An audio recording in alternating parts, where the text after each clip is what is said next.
quelle était leur situation, quelle était, n'est-ce pas, leur adoration, leur motivation, leur détermination, comment est-ce qu'ils vivaient, comment est-ce qu'ils se mariaient, hein? Leur vie économique était basée sur quoi? Il va nous donner, Inch'Allah subhanahu wa ta'ala, des détails sur tous ces points-là. Alors, il a commencé d'abord à nous donner des détails sur d'abord l'histoire même des Arabes.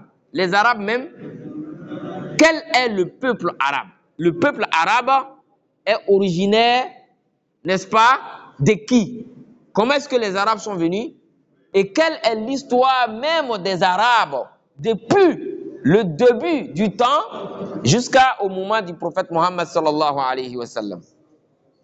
Alors il dit وأما أقوام العرب فقد قسمها المؤرخون إلى 3 أقسام بحسب السلالات التي ينحدرون منها العرب البائدة والعرب العاربة والعرب المستعربة.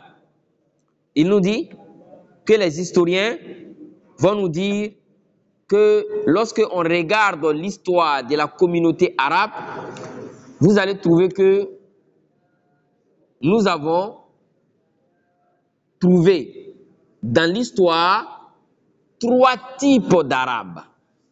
3 types d'Arabes. D'abord, nous avons la première catégorie d'Arabes qu'on les appelle Al-Arabul Ba'ida, c'est-à-dire les Arabes disparus. Ces Arabes-là, ils existaient dans le temps avant l'arrivée du prophète Mohammed sallallahu alayhi wa sallam. Mais aujourd'hui, on n'a aucune trace de leur descendance. Quelqu'un ne peut pas indexer un peuple aujourd'hui en disant que ceux-là, ce sont la descendance de ces Arabes-là. Seulement peut-être des traces de leur passage sur terre à partir, n'est-ce pas, hein, de ces traces-là, on peut confirmer en réalité que, effectivement, il y a un peuple qui a vécu sur cette terre. Ces Arabes-là, on les appelle Al-Arabul Ba'ida, les Arabes disparus. Il dit ces Arabes-là, وهم العرب القدامى الذين انقرضوا تماما ولم يمكن الحصول على تفاصيل كافية عن تاريخهم مثل عاد وثمود وطصم وجديس وعملاق وسواها. Il dit ça, ce sont des Arabes qui ont disparu totalement. Ils ont disparu totalement. Et il nous donne une idée de ces Arabes disparus. Il nous dit, le peuple Ad fait partie de ces Arabes-là. Le peuple Thamoud également fait partie de ces Arabes-là. Le peuple Tosm fait partie de ces Arabes disparus. Vous connaissez Ad? Hein? Vous n'avez jamais entendu parler de Ad dans le Coran? Oui, dans le Coran, oui, bien sûr. Allah a parlé à plusieurs reprises de Ad. Hein? Wa Adun wa Thamoud. Ad était un peuple arabe. Ils ont reçu un messager. Et le messager qui a été envoyé au peuple Ad s'appelait comment? Qui se rappelle? Hein? Vous vous rappelez pas? Le messager qui a été envoyé au peuple de Ad, il s'appelait Nuh. Non. Nous, tu allais un peu loin. Hein? Ad est venu après la communauté de Nuh. À peu près 3 générations après Nuh alayhi salam. Le prophète envoyé au peuple de Ad, il s'appelait Houd. Il s'appelait comment? Houd. Vous avez déjà entendu le prénom Houd? Voilà, Houd.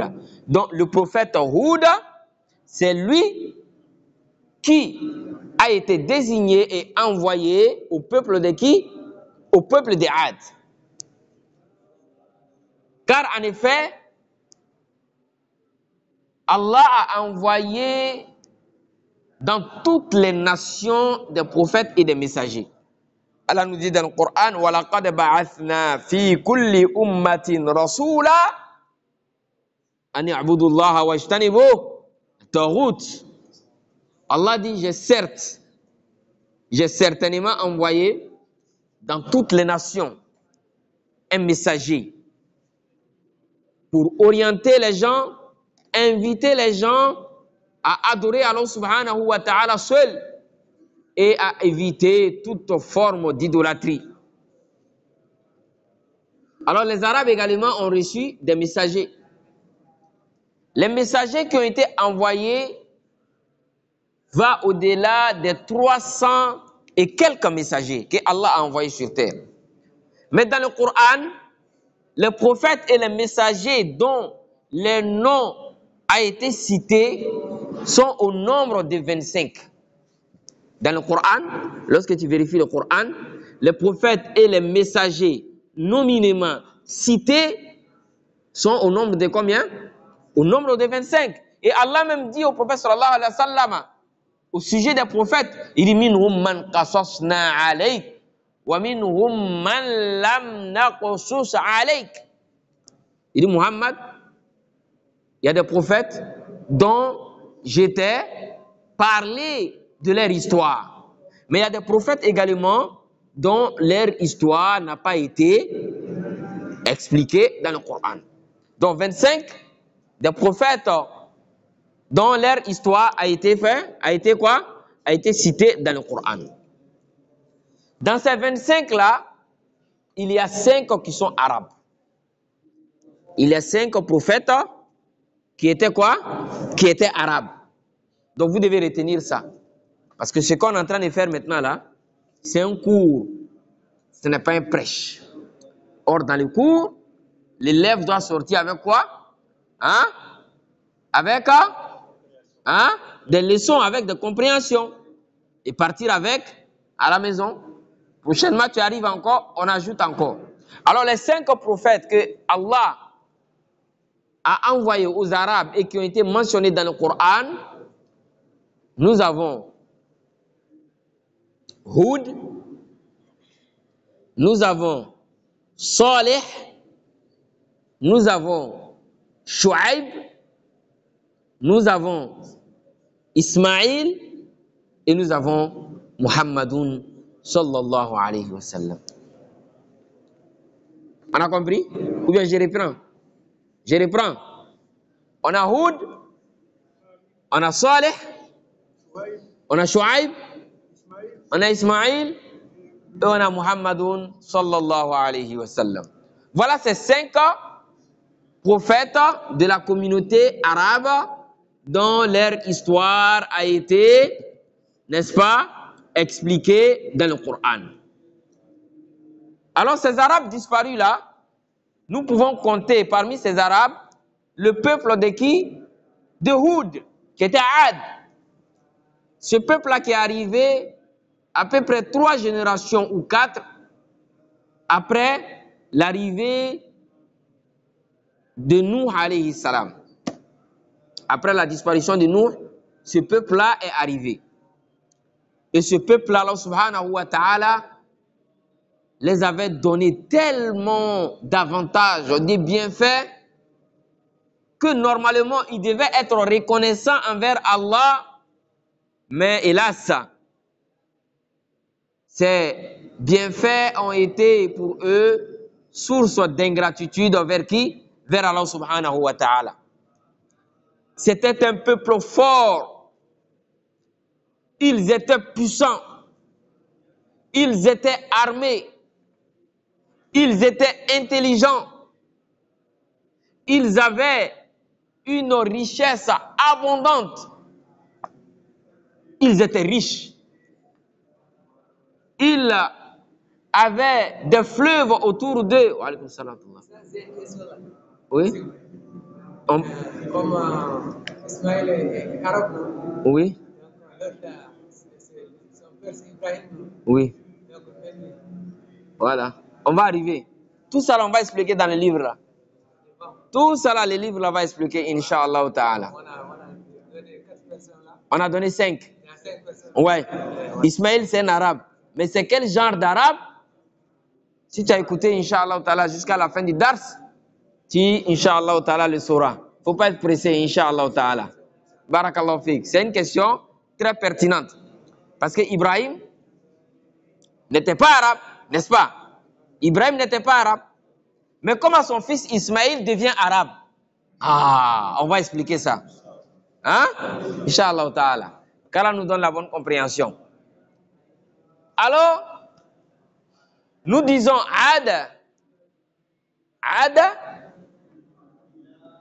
était un peuple à qui Allah subhanahu wa ta'ala avait donné beaucoup d'avantages.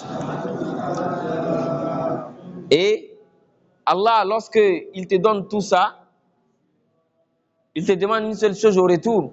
An ta'buduhu wa la tushriku bihi shay'a. Adorer Allah seul et ne rien lui associer.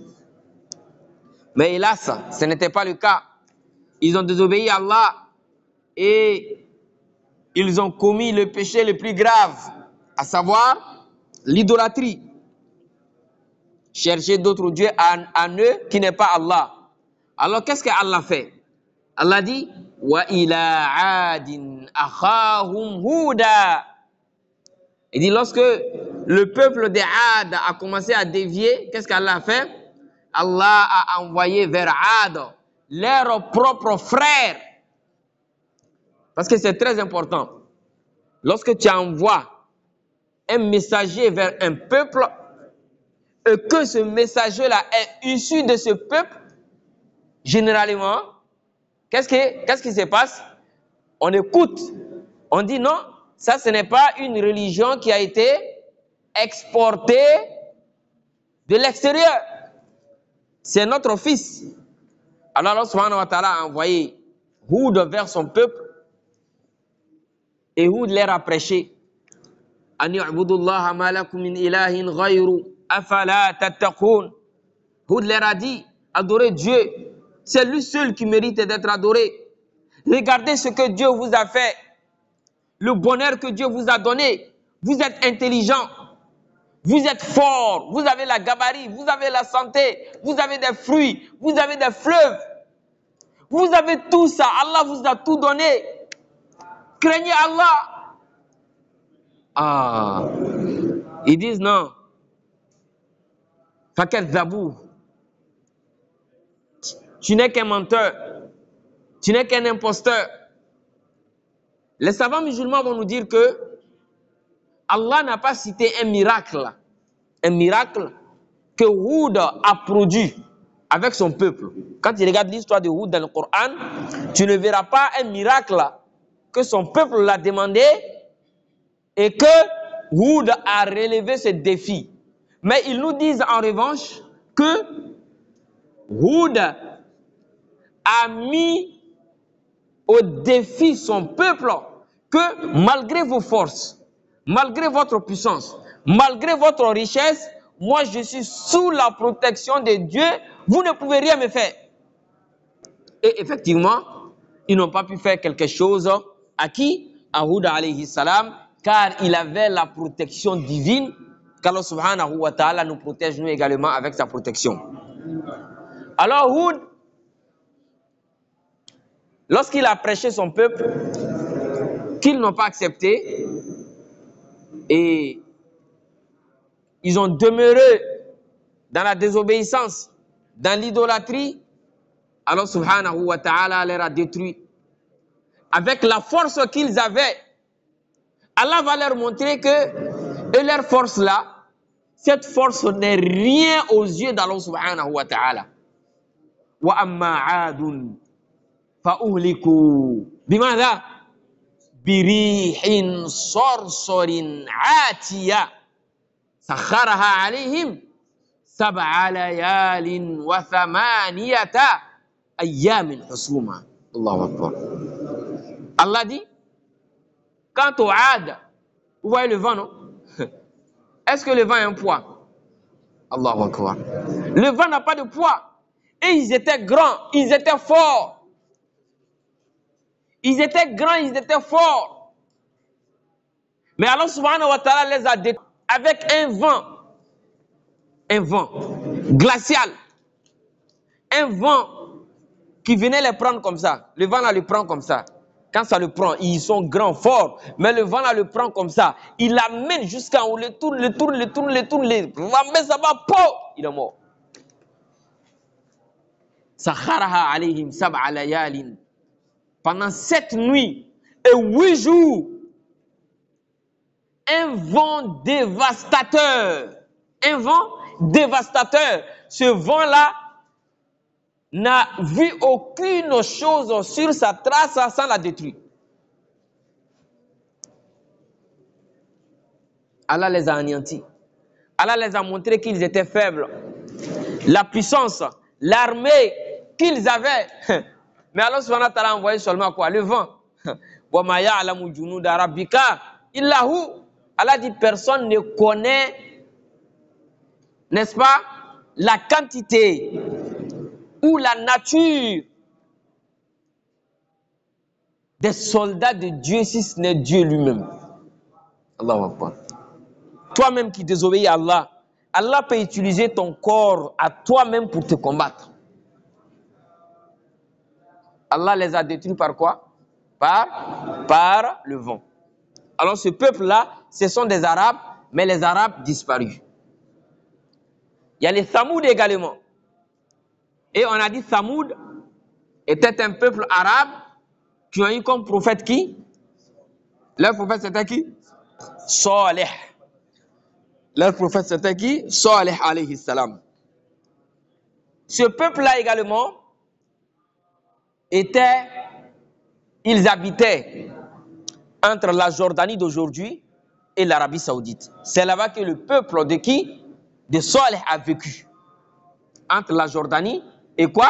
Et l'Arabie Saoudite d'aujourd'hui. Et le peuple de Salih également, les Thamoud, étaient forts.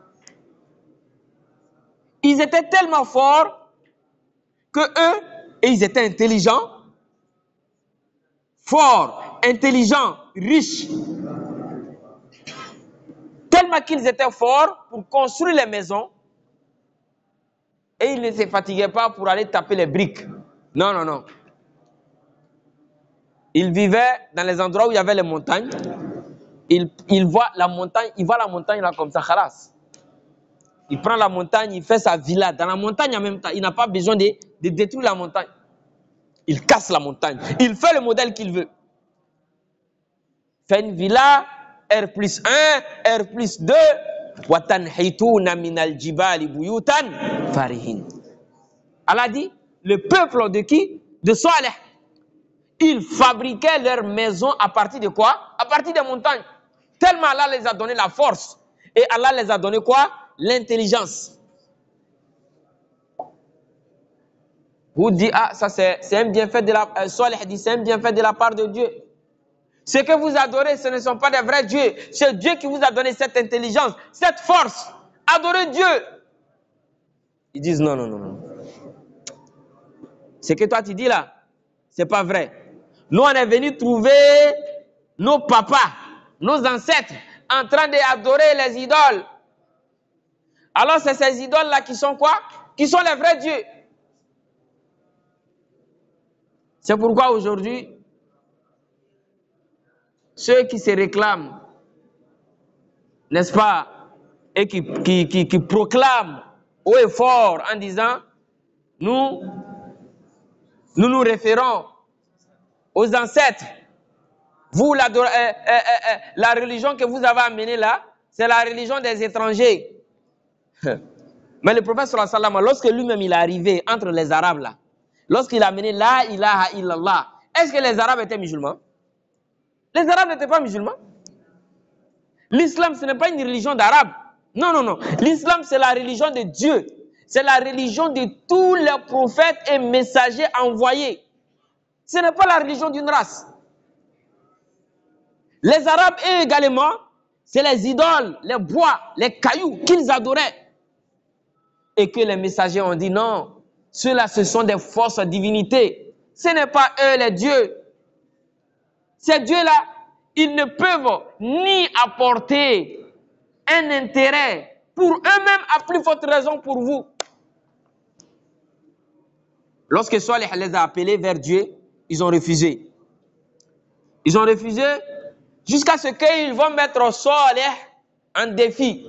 Ils vont dire à Salih, ok, comme tu prétends être le prophète de Dieu, alors nous, on va te demander quelque chose. Si tu réussis à faire ça, nous allons croire à ton message. Salih a dit quoi? Ils ont dit, tu vois, le rocher qui est à la porte de la ville? Il dit oui, voilà.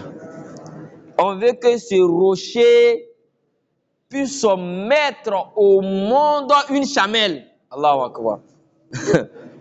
Un rocher va mettre au monde quoi? Une chamelle. Salih a dit, c'est ce que vous demandez.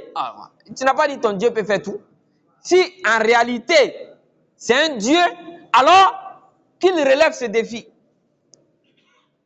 Alors Salih alayhi salam va inviter tout le peuple de Thamoud qui vont sortir.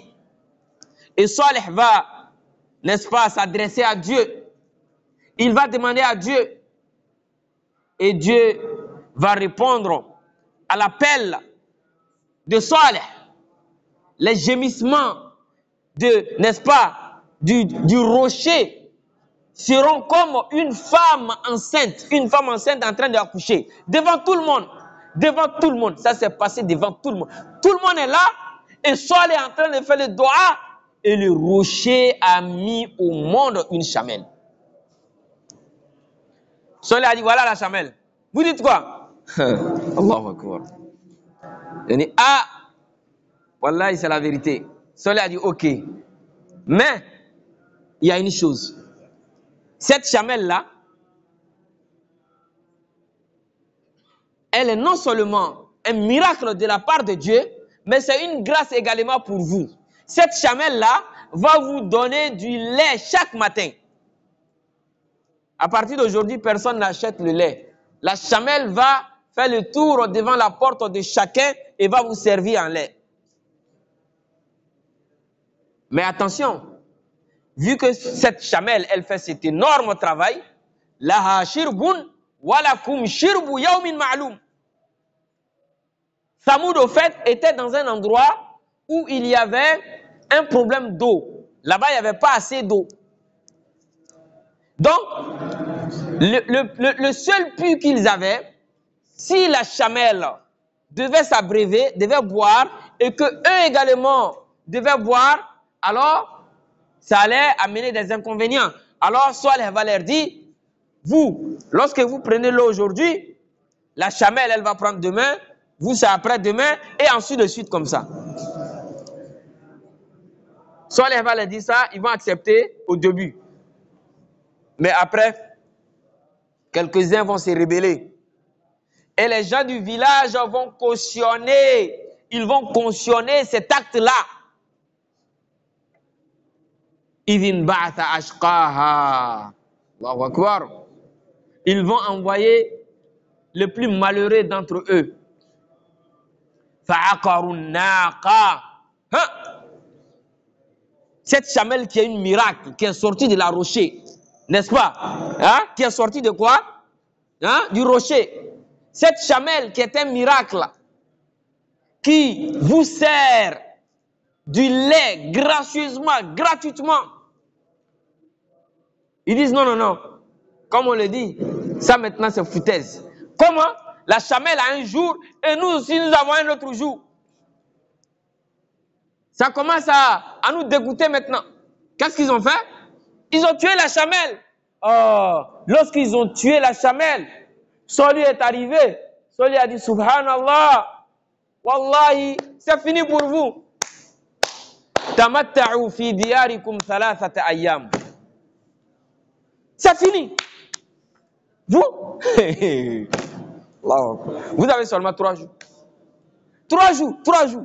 Tout ce que tu veux avoir comme délice, comme bonheur dans ta vie, comme plaisir, fais ça dans les 3 jours. Après les 3 jours là, c'est fini pour vous. Et effectivement, ils ont fait les 3 jours. Après les 3 jours, فَأَخَذَتْهُمُ الصَّيْحَةُ. Allahu Akbar. Un cri, un cri. Allah fait. وَمَا يَعْلَمُ جُنُودَ رَبِّكَ إِلَّا هُ. Subhanallah. Un cri seulement. Et tous ils sont morts. C'est fini. Tout leur cœur est tombé dans leur ventre. Allah les a détruits. Allah les a effacés de la surface de la terre. Donc ces Arabes là, on les appelle comment? Al-Arabu et Al-Ba'ida. On les appelle comment? Hein? Al-Arabu Al-Ba'ida. Les élèves qui sont avec nous ici. Hein? On les appelle comment? Al-Arabu Al-Ba'ida. Ça veut dire les Arabes quoi? Disparus. Hein? Non, Allah a sauvé Salih, bien sûr. Quand c'est comme ça, Allah sauve les prophètes. C'est toujours comme ça, Allah sauve les prophètes. Donc, ce peuple est disparu. On a vu Houd, son peuple qui était Ad, et on a vu le peuple de Thamoud, dont leur prophète était Saleh. Non, nous, on n'était pas un arabe. On est en train de parler des arabes ici. On a dit, l'histoire a retenu 3 catégories d'arabes qui ont passé dans cette vie d'ici-bas. Nous avons les arabes disparus, dont aucune descendance de ces arabes n'existe encore. Et nous avons parlé de l'exemple de Houd, le peuple de Ad, de Thamoud, de Tosm. Et nous avons les arabes, el-Arabul Ariba, les arabes de souche. Oh, ça, c'est la deuxième catégorie d'arabes. Eux, ces arabes-là, ils existent jusqu'à maintenant. Mais lorsque on veut parler d'arabes, de la nation arabe même, c'est eux les arabes. Et ces arabes-là, ce sont les arabes qu'on appelle el-Arabul Adnaniya, qui sont la descendance des Adnan. Ces arabes-là, au fait, leur cité, c'est le Yémen. Vous connaissez le Yémen, non? Voilà, le Yémen aujourd'hui où il y a la guerre, là. Au fait, les Yéménites, un Yéménite, quelqu'un qui est Yéménite, vrai Yéménite, là c'est un arabe original confirmé. Même un Saoudien, quelqu'un de l'Arabie Saoudite, un Saoudien, il ne peut pas parler, n'est-ce pas, de son origine arabe face à un Yéménite, non. Les Yéménites, et ce sont les Arabes quoi? Ce sont les Arabes de souche, arabes originales. Et la troisième catégorie des Arabes, on les appelle el-Arabul Musta'araba. El-Arabu el-Musta'araba. C'est-à-dire les Arabes d'adoption. Les Arabes de qui? D'adoption. Arabes d'adoption, c'est qui?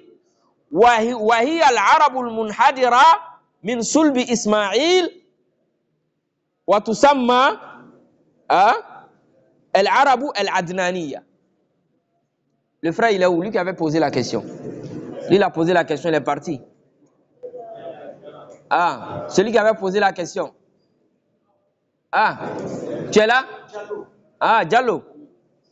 Voilà, on te parle maintenant d'Ismaïl ici.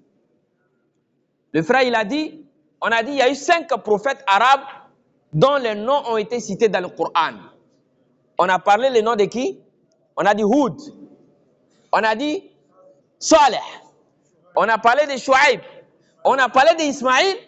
Ah, le frère, il est venu, il a dit, ah, Ismaïl, comment est-ce que Ismaïl peut être arabe pendant que son père, c'est Ibrahim?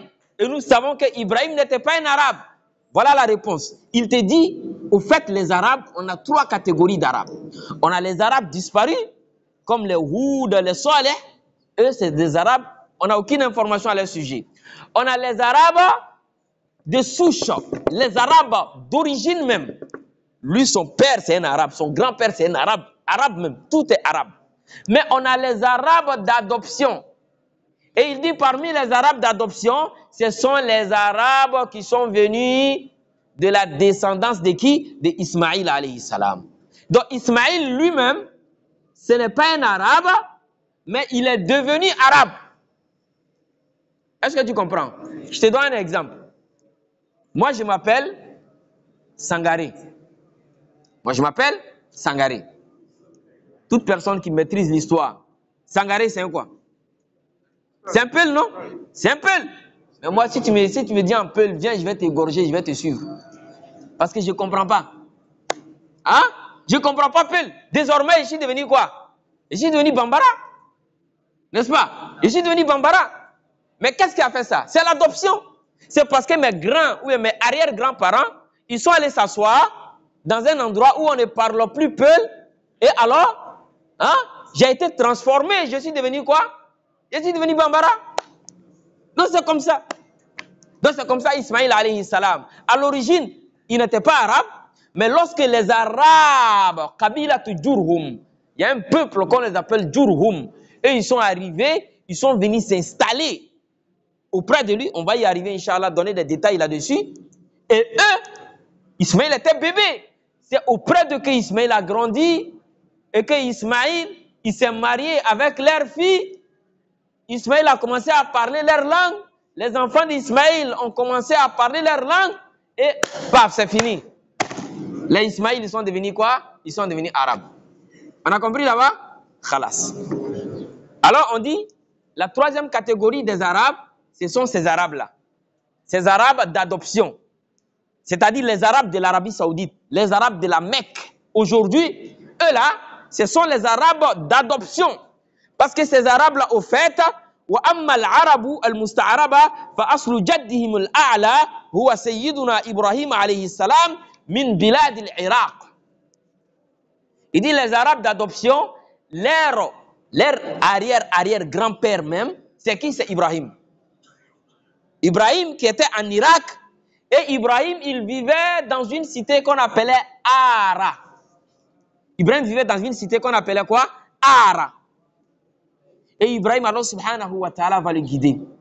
Pendant que son peuple est en train d'adorer les idoles, Ibrahim, ça ne rentrait pas dans sa tête que ces idoles-là puissent être des véritables dieux. Alors il était à la recherche de la vérité. فَلَمَّا رَأَى كَوْكَبًا قَالَ هَذَا رَبِّي. Il a vu l'étoile, il dit, ah, ça doit être Dieu. Mais l'étoile a disparu, il dit, ah, un Dieu qui apparaît et disparaît encore. Non, ça ne doit pas être un vrai Dieu. Il a vu la lune, le soleil. Après, jusqu'à ce qu'Allah subhanahu wa ta'ala va le guider et envoyer Jibril envers lui pour lui démontrer qu'en réalité, le vrai Dieu, c'est qui? C'est Allah subhanahu wa ta'ala. Alors Ibrahim va appeler son peuple. Il va appeler son peuple, ses parents, vers l'adoration d'Allah subhanahu wa ta'ala. Hein? Et ils vont refuser.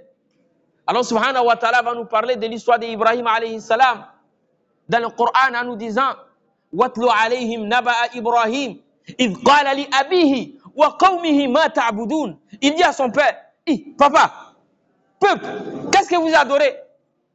قَالُوا نَعْبُدُ أَصْنَامًا فَنَظَلُّ لَهَا عَاكِفِينَ. Il dit, ah non, nous c'est les idoles, hein. Nos dieux ce sont ceux-là. Les cailloux, les bois que eux-mêmes ils fabriquent, ce sont ces dieux auprès desquels nous campons et que nous adorons. قَالَ هَلْ يَسْمَعُونَكُمْ إِذْ تَدْعُونَ أَوْ يَنْفَعُونَكُمْ أَوْ يَضُرُّونَ. Ibrahim dit, ceux-là ce sont des dieux. Est-ce que ces dieux-là même que vous êtes en train d'adorer, vous êtes en train d'appeler, est-ce qu'ils vous entendent? Est-ce que ces dieux-là vous entendent lorsque vous les appelez? أَوْ يَنْفَعُونَكُمْ. Ou ces dieux-là peuvent vous apporter un profit?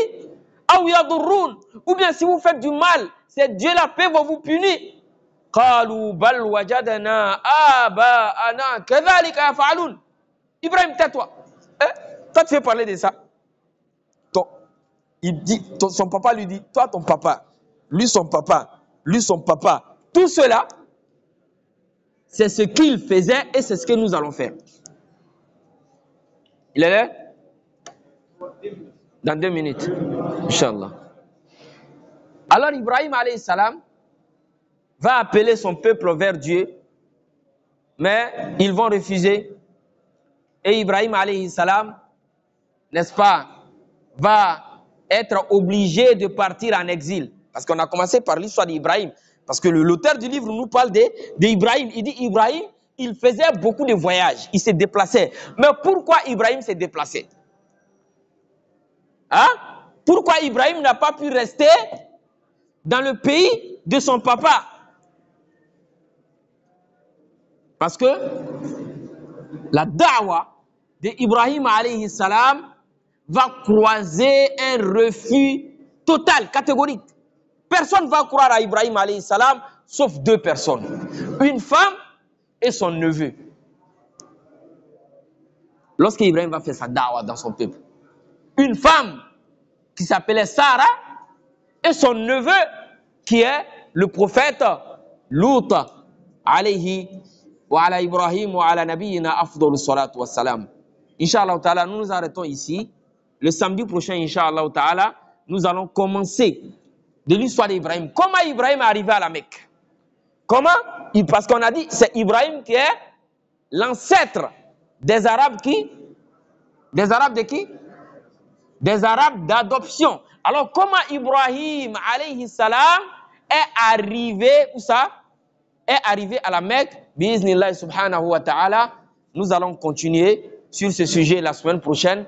On demande à Allah de nous donner la bonne compréhension, qu'Allah guide nos pas, qu'il fasse de nous des musulmans pieux et sincères. Wa akhiru da'wana anil hamdulillahi rabbil alamin.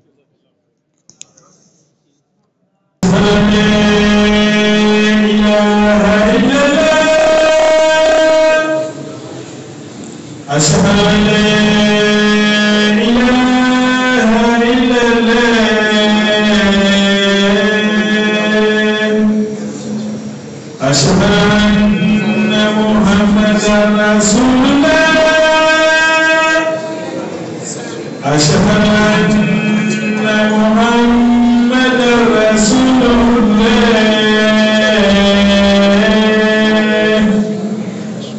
حي على